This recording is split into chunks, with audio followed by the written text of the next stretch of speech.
If I challenge you to come up with 50 people that could help you build your practice, could you do it? This is a challenge that my clients always say when we start working together.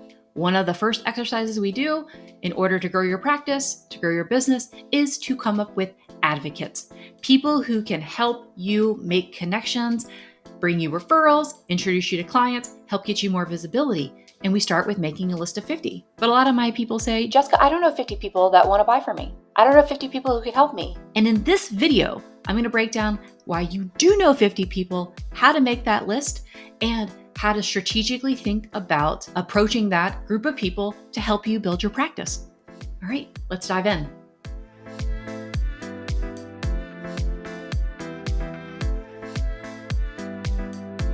When we're thinking about getting new clients, sometimes we just think, how can I get people who don't already know about me to want to work with me? But that requires a lot. They have to know you. They have to like you. They have to trust you. They have to believe that you have value and expertise.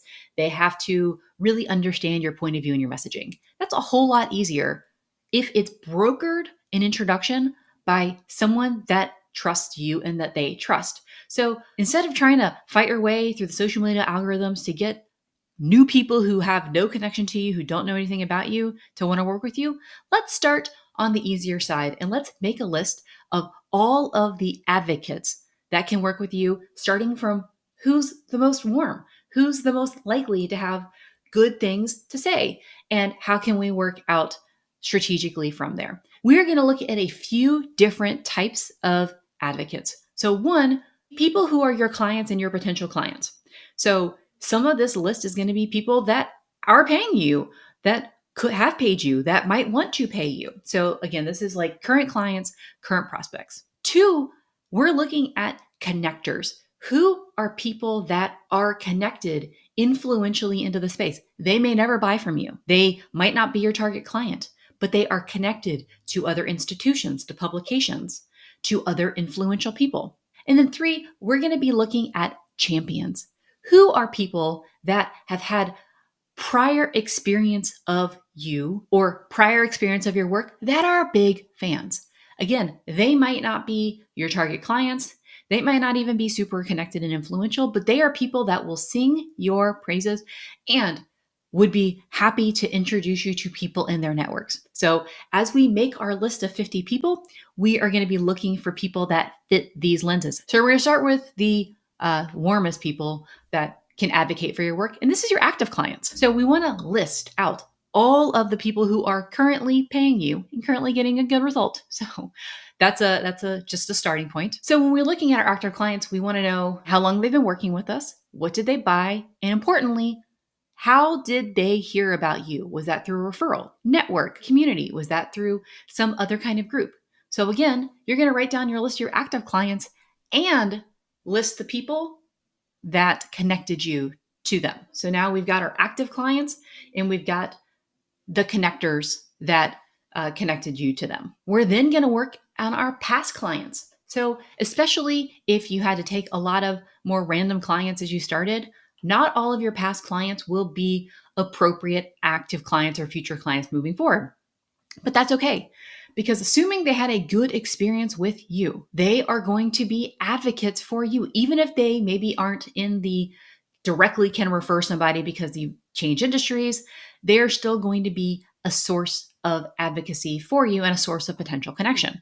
So go ahead and make that list of active clients, past clients, how they found out about you. Those all get listed as someone to know, and groups and networks that they were a part of. We're going to need that for later. So now we've gotten past the list of people who have paid you, and we are going to now move to your first degree connections, your fans and friends, your current audience, and your current network. So your fans and friends, these are the ones that are fans of your current work. They may never have paid you. They may never will pay you.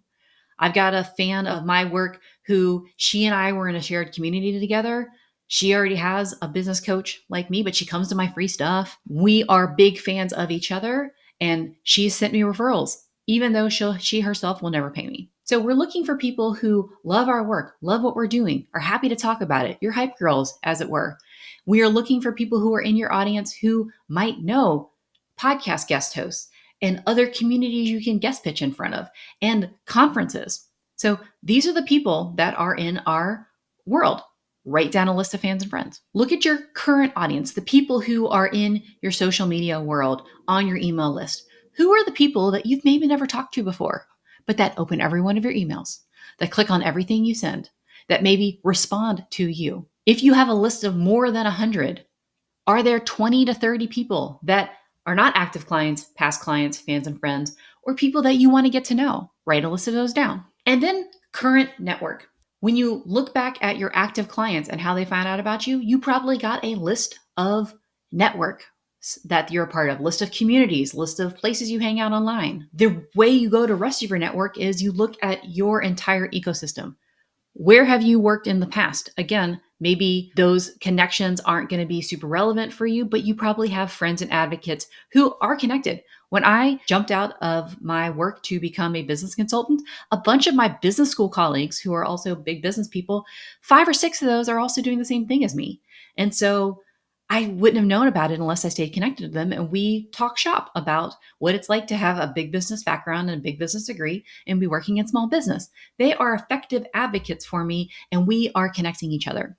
So you're looking at past education, past employment, potential team. If you have contractors, who do your contractors work with, if they'll tell you? If you have teachers, who are in masterminds and communities that you're a part of? Look at alumni associations, local groups that you're a part of. It doesn't have to be online, y'all. So we are looking at our current network. And yeah, not all those people are going to be super relevant, but can you come up with 10 to 30 people that have had some kind of experience with you that you can talk to about what you're doing? That's the first degree to connections. You probably have a list of 50 people. I hope you do. And if not, go back and mine. Who else do I know?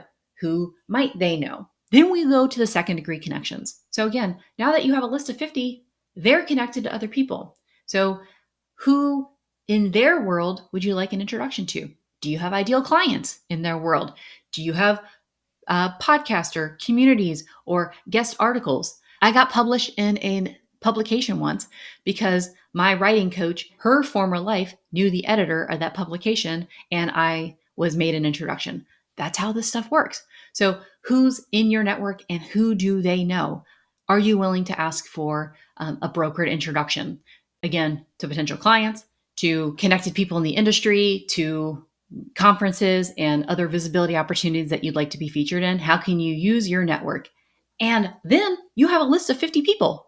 You have a list of 50 people that you have as your network that you could potentially be generous with your connections as well. Only then, when you said, okay, I've got 50 people I can talk to, from people who are currently paying me or have paid me, from my first degree network, from my second and third degree network, then and only then do we need to say cold traffic. How can we use our network and use our weaker ties to broker introductions, again, get that visibility and build and broker trust with people that we want to work with? So I want you to go through this exercise, make a list, see if you can get to 50 people. If you get to 50 people, then say, how can I strategically reach out to these people and say, this is what I'm doing in my business. How can I help you? How can we help each other? What introductions can they broker for you? How can you make introductions and connections for them? How can you be of service? How can you tell them thank you? This is a way to build your ecosystem so you're not coming out being like, hey, hon, do you know anyone who wants to work with me? You're coming out and saying, hey, we're part of this world together. This is the help I'm looking for at the moment. How can we be supportive of one another? So I challenge you to see if you can get to 50. If you can't, go back through these rungs. Let me know where you get stuck. Let me know what comes out of building your list of 50 people. All right. Talk to y'all soon.